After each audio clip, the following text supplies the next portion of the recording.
Shalom bien-aimés dans le Seigneur et bienvenue à ce programme de partage. Dieu est amour qu'il continue de nous envoyer sa parole pour que nous puissions, il veut nous ramener à lui. Il veut que nous puissions avoir cette relation étroite comme nous avions dit dernièrement. Il est merveilleux. Nous allons prier. Dieu d'amour, merci. Nous te recommandons ce moment, Seigneur. Nous voulons que tu parles à nos âmes une fois de plus. Fais-nous du bien dans ta grâce au nom de Jésus. Amen. Bien-aimés dans le Seigneur, vous savez, il y a dans la vie des choses qui ne sont pas compliquées du tout, qui ne sont même pas difficiles, mais que nous-mêmes nous rendons difficiles, que nous-mêmes nous rendons compliquées. Dieu savait que nous avons une nature humaine faible, une nature pécheresse, qu'il a envoyé sa parole dans 1 Jean 1,9 qui dit « Si nous confessons nos péchés, il est fidèle et juste pour nous les pardonner et pour nous purifier de toute iniquité. » Une démarche simple, mais vraiment simple. Mais qu'est-ce que nous faisons? Nous gardons nos péchés non confessés. Soit parce que, pour nous, nous les oublions, parfois. Il y a aussi parfois parce que nous banalisons ça. Pour nous, ce n'est pas un péché, en fait. Et nous gardons comme ça nos péchés non confessés. Je me souviens de pasteur Sita Luemba, il y avait un temps, je partais là-bas dans son église à Kinshasa, c'est à Rigini. Il disait, ne gardez jamais un péché non confessé. Ça m'avait vraiment interpellée. Mais si je suis venue aujourd'hui, c'est pour parler de tous ces péchés que nous avons sous-estimés, mais qui pourtant agissent sur la gloire de Dieu dans notre vie. Oui, nous prions Dieu, nous le servons, nous faisons des jeûnes, mais nous ne comprenons pas. Il y a des choses qui n'arrivent pas à nous. Nous n'arrivons pas à avoir ce que Dieu nous a déjà donné. Les choses que Dieu nous a prédestinées à avoir. Parce que il y a des péchés non confessés, justement. Confesser, dans le dictionnaire, j'ai vu, c'est déclarer spontanément. Reconnaître pour vrai quelque chose qu'on a honte ou qu'on a réticence à confier. On a du mal à confier. C'est comme ça que la Bible dit, si tu demandes à Dieu et que tu n'es pas toujours convaincu que tu es libéré, tu peux voir quelqu'un d'autre, un responsable spirituel ou quelqu'un de vraiment proche, mais à qui tu peux vraiment te confier et avec qui vous pouvez prier pour obtenir le pardon de péché. C'est même pour ça que les catholiques ont fait ce système. Le prêtre est derrière, les fidèles peuvent aller confesser. Il y a un mystère dans le fait de déclarer, de parler. Quand on dit spontanément, ça vient du fond de toi. Donc, quelque part, tu regrettes. Très important. Quelque chose que tu regrettes, tu auras du mal quand même à retomber dedans. Ou alors, ça va être dur quand même. Mais quelqu'un qui n'a jamais confessé, déjà parce qu'il ne reconnaît même pas que ce qu'il avait fait là, c'est un péché. Ah, mais pour reprendre, c'est pas compliqué. Pour lui, il peut y retomber facilement. Bien-aimé dans le Seigneur, vous devez savoir qu'il y a des péchés à travers lesquels nous laissons le diable avoir accès à notre destinée. Par exemple, tous les péchés liés au sexe. Ça emmène le diable à nous empêcher d'accéder, d'arriver à notre destinée. Dieu nous a donné naturellement des choses qui ne demandent même pas la prière pour que nous puissions les acquérir. Mais à cause du péché du sexe, le diable nous les a enlevés, le diable nous les a arrachés. Il y a aussi les péchés de mensonge, par exemple.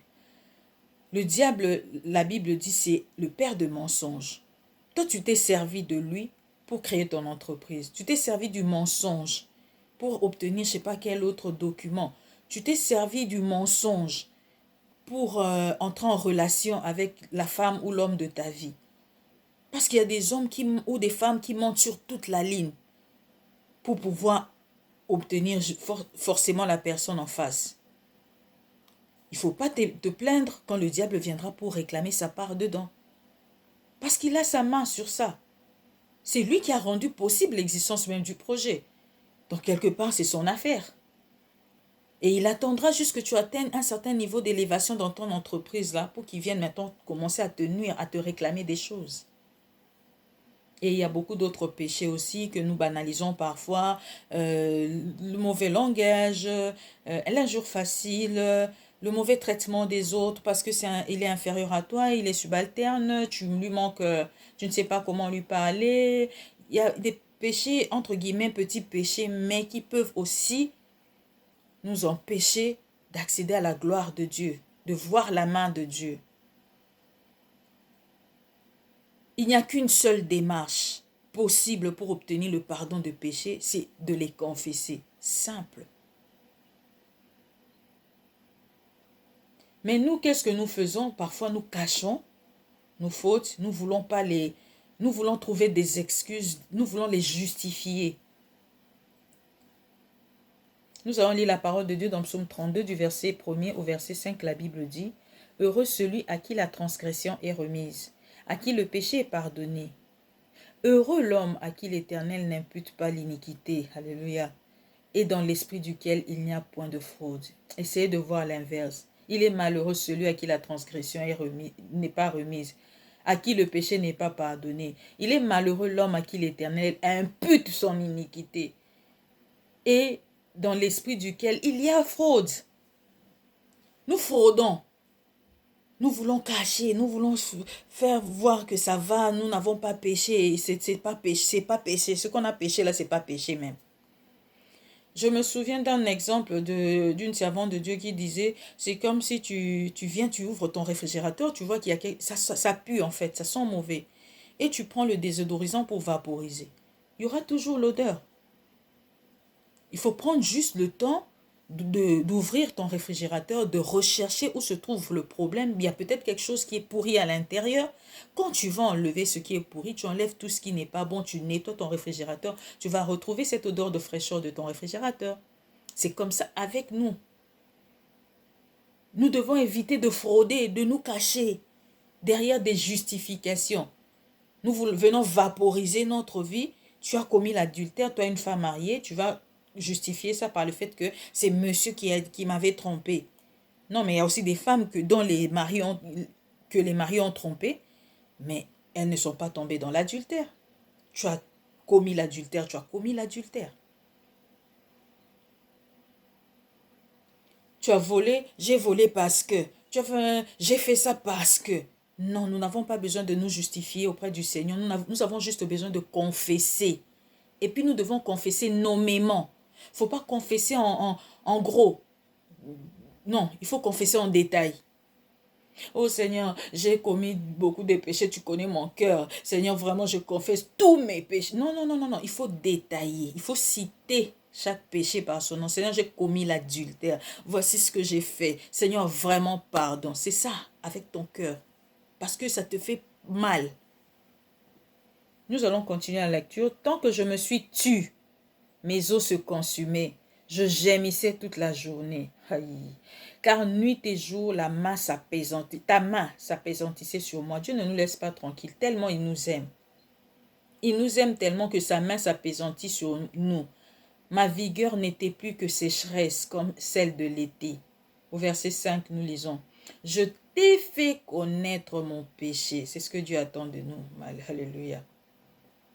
Je n'ai pas caché mon iniquité. Je ne l'ai pas vaporisé du désodorisant.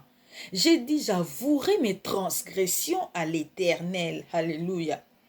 Et tu as effacé la peine de mon péché. Dieu efface nos péchés. La miséricorde de Dieu dure à toujours.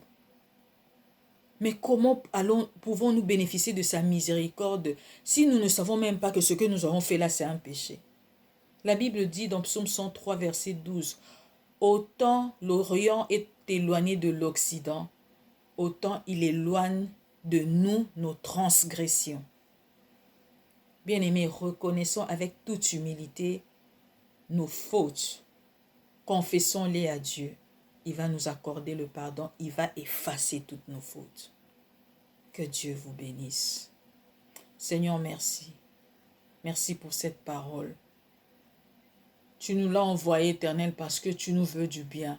Accorde-nous, Éternel, cette humilité de cœur, que nous reconnaissions nos fautes et que nous les confessions, Éternel, notre Dieu, avec toute notre âme. afin d'obtenir ton pardon que tu as déjà même disposé pour nous. Au nom puissant de Jésus-Christ.